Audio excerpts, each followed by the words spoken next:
ঢাকা শহরে 1-2 ঘন্টা লোডশেডিং থাকে, কিন্তু গ্রামে সেটা 14 ঘন্টা পর্যন্ত গড়ায়। 1940 টাকার সিলিন্ডার বলে বটে, তবে 2200 টাকার নিচে কোথাও সিলিন্ডার পাওয়া যায় না। মাননীয় স্পিকার, মেঘনা আর তিতাস পাড়ের দেশ ব্রাহ্মণবাড়িয়া, ওস্তাদ আলাউদ্দিন খাঁ কিংবা শচীন দেব বর্মনের দেশ ব্রাহ্মণবাড়িয়া, কীর্তন আর বাউল গানের দেশ ব্রাহ্মণবাড়িয়া, ছানামুখী মিষ্টির অপূর্ব স্বাদের দেশ আমার বাউনবাড়িয়া, দিগন্ত জোড়া হাওড়ের দেশ বাউনবাড়িয়া, আবার তুচ্ছ বিষয়ে ট্যাটা নিয়ে মাঠে নামার দেশও কিন্তু ব্রাহ্মণবাড়িয়া।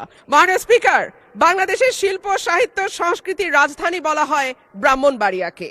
এই মাটিতে একদিকে যেমন সুর সম্রাট ওস্তাদ আলাউদ্দিন খাঁ বা শচীন দেব বর্মনের জন্ম হয়েছে, তেমনি এই মাটিতে জন্ম নিয়েছেন ধীরেন্দ্রনাথ দত্ত বা অলি আহাদের মতন সংগ্রামী চরিত্র, যাদের কল্যাণে বাংলা আজকে আমাদের রাষ্ট্রভাষার স্বীকৃতি পেয়েছে। মাননীয় স্পিকার, আমার নির্বাচনী এলাকা ব্রাহ্মণবাড়িয়া 2 এর অন্তর্গত আশুগঞ্জ একটি শিল্পনগরী।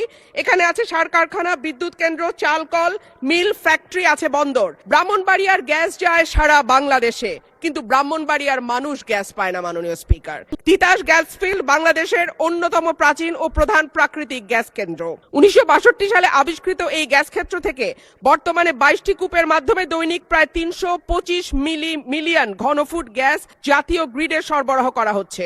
1991 সালে সরাইল উপজেলার সদর ইউনিয়নে গ্যাসের সংযোগ দেয়া হয়। শুরুর দিকে গ্রাহক ছিল 1000, বর্তমানে কাগজে কলমে 5000, কিন্তু অবৈধ সংযোগ যদি আমরা এর সঙ্গে যুক্ত করি তাহলে প্রায় 8 থেকে 9000।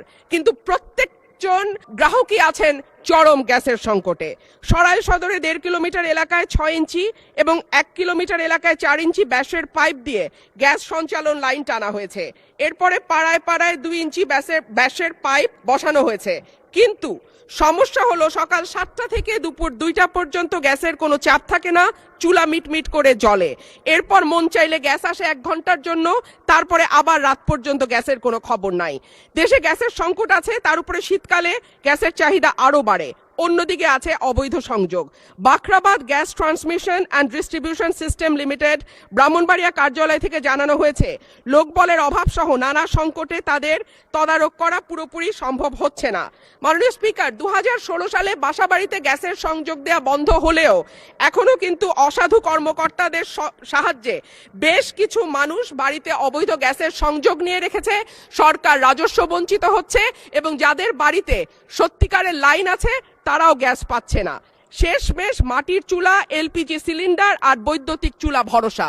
কিন্তু মাননীয় স্পিকার, আমাদের জীবন মানের এখন এমন উন্নয়ন হয়েছে যে গ্রাম বা মফস্বল এলাকাতেও এখন কিন্তু মানুষ ফ্ল্যাটে থাকে, পাকা বাড়িতে থাকে, উঠান এখন অনেকটাই বিলাসিতা।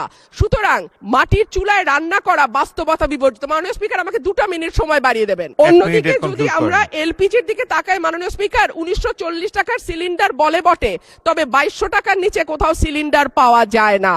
আর আমরা যদি বিদ্যুতের চুলার কথা বলি তাহলে বলতে হয় ঢাকা শহরে 1-2 ঘন্টা লোডশেডিং থাকে, কিন্তু গ্রামে সেটা 14 ঘন্টা পর্যন্ত গড়ায়। সুতরাং গ্যাস ছাড়া আমাদের আসলে এই মুহূর্তে সত্যিকার অর্থে চুলা জ্বালাবার মতন জ্বালানি নেই।